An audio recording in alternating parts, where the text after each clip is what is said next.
ఓం గం గణపతయే నమః. స్వర్ణలక్ష్మి నమస్తే అస్తు. పరబ్రహ్మ స్వరూపిణి రాజ్యం దేహి ధనం దేహి సర్వకామాంచ దేహి మే. స్వర్ణలక్ష్మి అమ్మవారు ప్రతి ఒక్కళ్ళకి చక్కగా బ్రహ్మతత్వాన్ని, తద్వారా ప్రతి ఒక్కళ్ళు ప్రతి నిమిషం సంతోషంగా, హ్యాపీగా, ఉత్సాహంగా ఉండాలని చెప్పేసి అమ్మవారి యొక్క కృపా కటాక్షం ప్రతి ఒక్కళ్ళ మీద ఉండాలని చెప్పేసి మనం కోరుకుందాం. అమ్మవారిని ప్రార్థిద్దాం. అంతేకాకుండా ప్రతి ఒక్కళ్ళకి కూడాను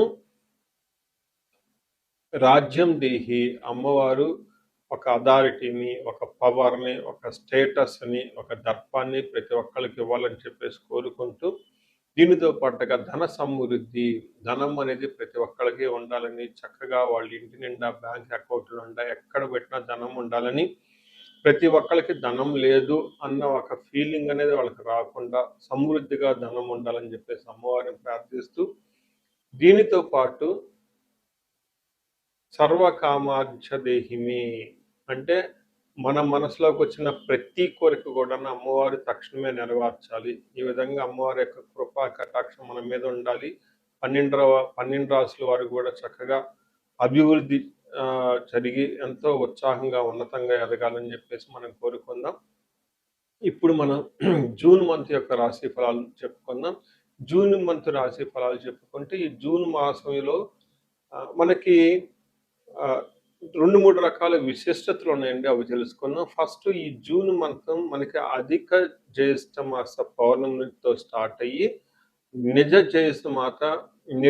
జ్యేష్ఠ మాసం పౌర్ణమితో ఎండ్ అయిపోతుందని మీరు గమనించాలి. అయితే ఈ యొక్క 2 పౌర్ణముల మధ్య ఈ యొక్క జూన్ మంత్ ఉండటంతో ఇందులో 2-3 రకాలైన విశిష్టతలు ఉన్నాయి. ఈ మాసంలో ఫస్ట్ 2 శని త్రయోదశులు వస్తున్నాయండి. 2 శని త్రయోదశులు చాలా చాలా రేరుగా వస్తాయని గమనించుకోవాలి. కొన్నిసార్లు శని త్రయోదశి 4-5 నెలలకు కూడా రాలేదు. పోయిన సంవత్సరం ఐ థింక్ ఇదే విధంగా జరిగింది. 5 నెలల వరకు శని త్రయోదశి లేదు. చాలా మంది పూజలు చేసుకోవాలన్నా కానీ శనికి సంబంధించిన ఏమైనా పరిహారాలు చేసుకోవడానికి శని త్రయోదశి చాలా బెస్ట్ది. అలాంటిది శని త్రయోదశులు 2 వస్తున్నాయని గమనించుకోవాలి. వీటితో పాటుగా చాలా మందికి ఎప్పుడైతే అమావాస్య వెళ్ళిపోయిందో మనకి నిజ జ్యేష్ఠ మాసం స్టార్ట్ అవుతుందంటూ చాలా మందికి పెళ్లిళ్ళు సీజన్ వస్తుందని మనం చెప్పుకోవాలి. పెళ్లిళ్ళకి చాలా అనుకూలమైన టైం అని గమనించాలి. ఇంకొక ముఖ్యమైన విషయము లాస్ట్ అంటే జూన్ ఎండ్లో మనకి ఏరువాక పున్నమి అని వస్తుంటుంది. ఇది రైతులకు ప్రత్యేకంగా చాలా చాలా ముఖ్యమైన రోజు. ఆ రోజున అందరూ అరకలు కట్టుకుంటారు. ఎద్దులకి చక్కగా మనకేమంటారు అలంకరణ చేసుకొని గుడుల చుట్టూ తిరుక్కొని అక్కడ నుంచి అరక కట్టుకొని ఊళ్ళల్లోకి వెళ్ళిపోయేసి పొలం దున్నటం స్టార్ట్ చేస్తారని గమనించాలి. సో ఇది కూడాను ఇప్పటికి కూడాను ఇది మనకి ఎప్పటి నుంచో ఉన్న ఒక సనాతన ధర్మంలో భాగంగా ఎద్దులను పూజ చేయటం, వాటిని నందీశ్వరులుగా భావించుకోవటం, గుడుల చుట్టూ 3 రౌండ్లు తిప్పుకోవటం, భజనలు పెట్టుకోవటం, దండారా వేయటం ఈ పనులను చేస్తూ ఉంటారు. ఒక ఉత్సాహంగా టోటల్ విలేజెస్ కూడా చాలా చక్కటి వాతావరణంలో ఇవన్నీ జరుపుకుంటూ ఉంటారని గమనించాలి. సో ఇది ఈ జూన్ మంత్లో ఉన్న యొక్క విశిష్టతలు, ముఖ్యమైన పండగలు, అలానే ముఖ్యమైన ఇంపార్టెంట్ డేట్లను మనం చెప్పుకున్నాం. ఇప్పుడు ఇంకొకటి చెప్పుకోబోతున్నాం. అది జ్యోతిష శాస్త్రం ప్రకారంగా గ్రహాల గురించి. జూన్ మాసంలో 5 గ్రహాలు మారుతూ ఉన్నాయండి. 28వ తారీఖున అంటే నెల బిగిన అవ్వక ముందే బుధుడు మారుతూ ఉన్నారు. వీళ్ళతో పాటు శుక్రుడు, కుజుడు, సూర్యుడితో మారుతూ ఉన్నారు జూన్ మాసంలో. ఇంకా ముఖ్యమైనది సంవత్సరానికి ఒక్కసారి మారే గ్రహం ఏంటంటే గురువు మారుతూ ఉన్నారు. ఈ గురువు జూన్ 2వ తారీఖున మారుతూ ఉన్నారు. అంటే మనం జూన్ మంత్లో 5 గ్రహాల యొక్క ప్రభావం ఎలా ఉండబోతుంది అనేది మనం చెప్పుకుంటూ ఉన్నాం అన్నమాట. నమస్తే. ముందు మనం మిథున రాశి చూస్తే మిథున రాశి వాళ్ళకి ఈ యొక్క మాసంలో జూన్ మాసంలో కొంచెం మిక్స్డ్గా ఉంటుంది రిజల్ట్.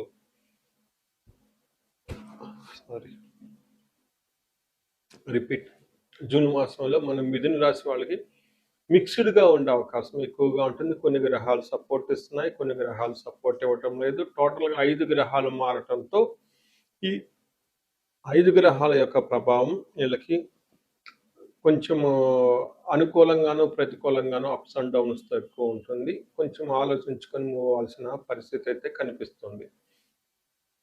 ఇందులో భాగంగా ఇందులో ఉన్న నక్షత్రాలు చూస్తే మనము మృగశిర 2, 3, 4 పాదాలు, ఆరుద్ర 1, 2, 3, 4 పాదాలు, పునర్వసు 1, 2, 3 పాదాలంతా కూడా ఇందులో ఉంటాయని గమనించాలి.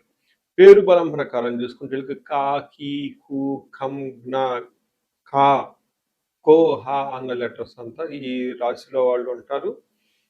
గ్రహాలు మారటంతోటి మారిన గ్రహాలు చూసుకుంటే సూర్యుడి వల్ల వీళ్ళకి స్థాన నాశనం.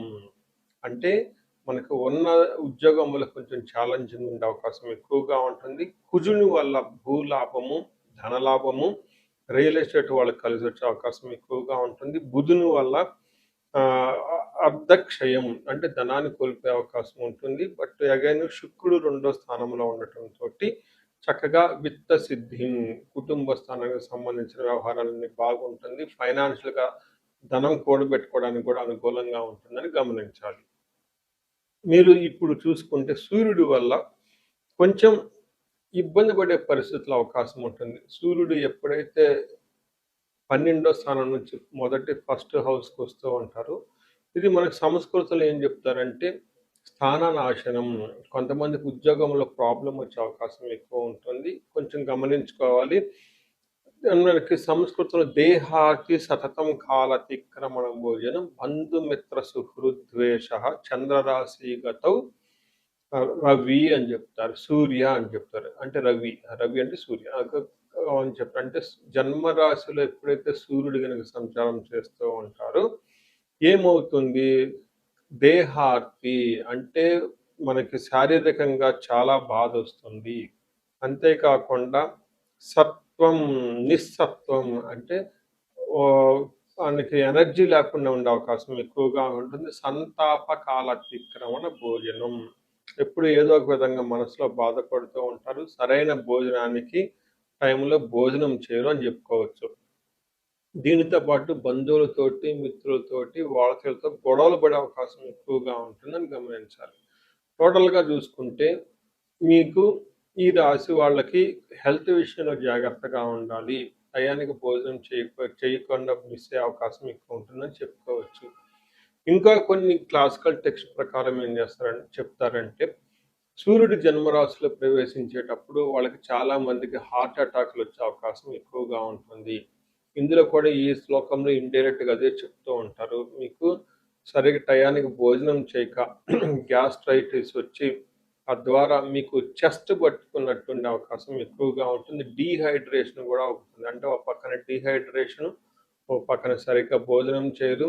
భోజనం చేసినా గానీ అది మీకు విపరీతమైన గ్యాస్ట్రైటిస్ వస్తుంది. దాంతో పాటు డీహైడ్రేషన్ కూడా వస్తుంది.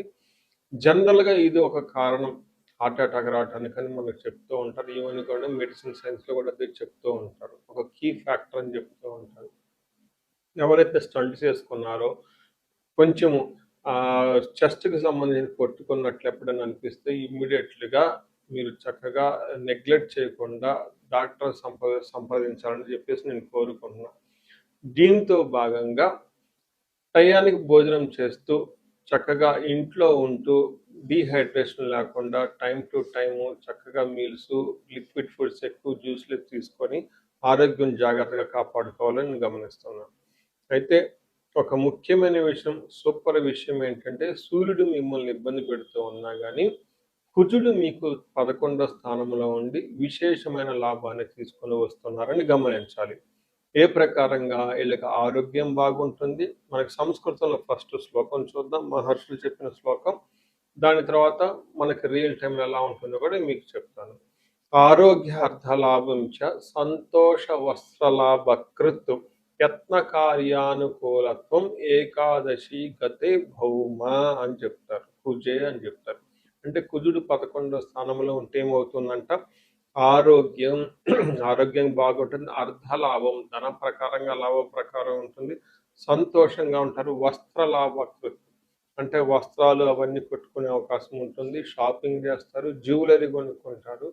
రియల్ ఎస్టేట్ వాళ్ళకి చాలా అనుకూలంగా ఉంటుంది చెప్పుకోవచ్చు.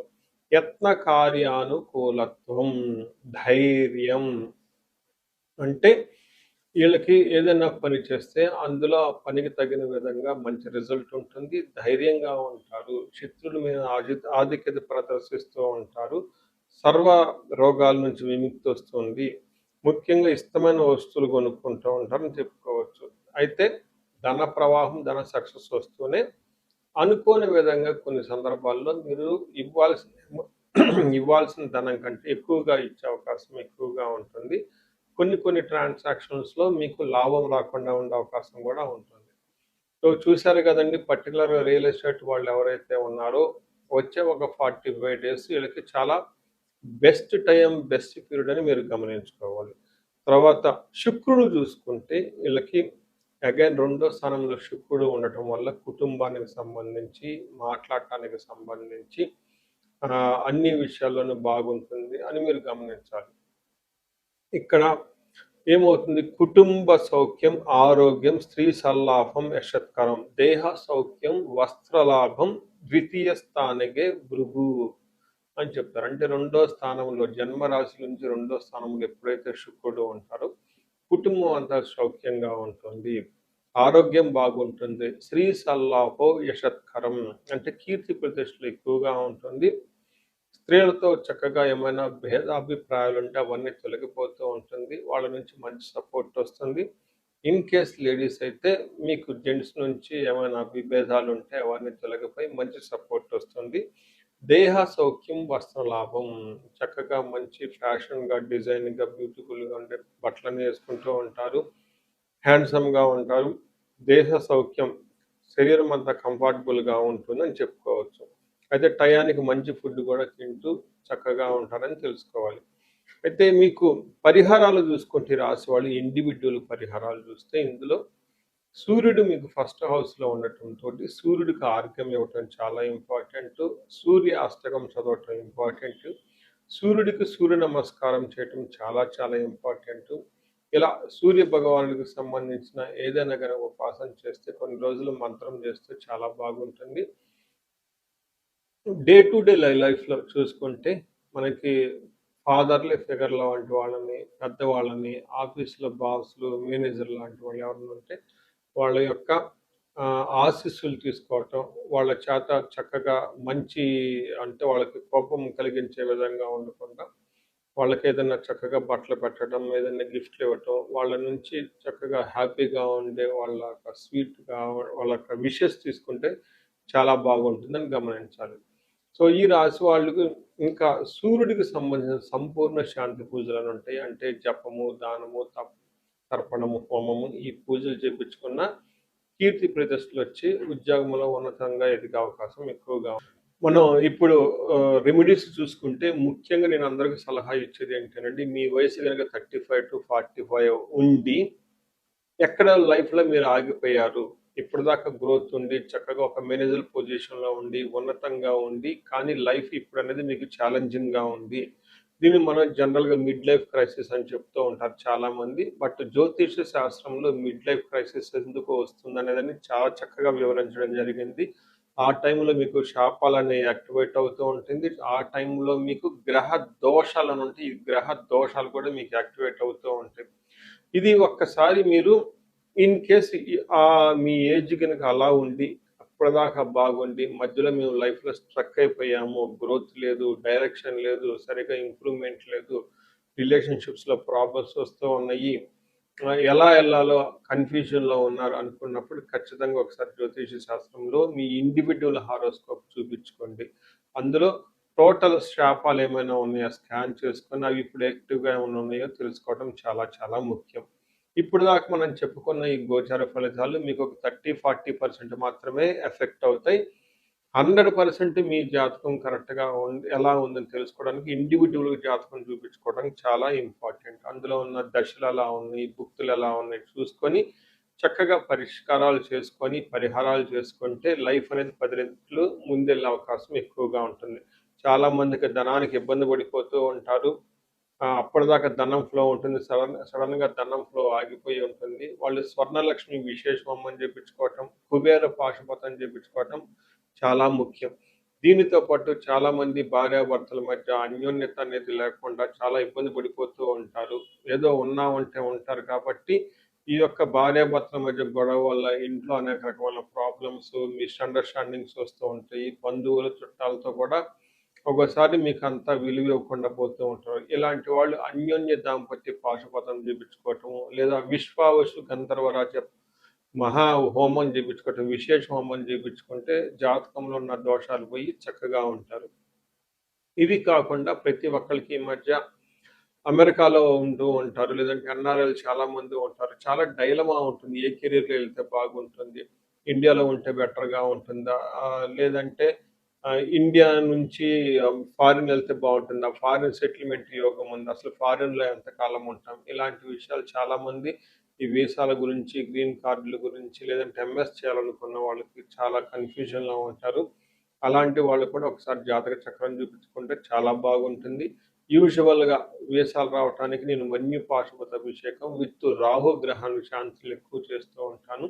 ఇలా రాహువుకి సంబంధించి మన్యు పాశుపతం చేస్తే వీటితో పాటు లక్ష్మీ గణపతి జపము, ఈ స్వర్ణలక్ష్మి జపం చేసుకుంటూ ఉంటే ఇక్కడ ఫారిన్‌లో ఈ వీసా ప్రాసెసింగు లేదంటే ఈ డాక్యుమెంటేషన్ వర్క్ అంతా చాలా చక్కగా ఫాస్ట్‌గా ఎలాంటి ఆటంకాలు లేకుండా అయ్యే అవకాశం ఉంటుంది.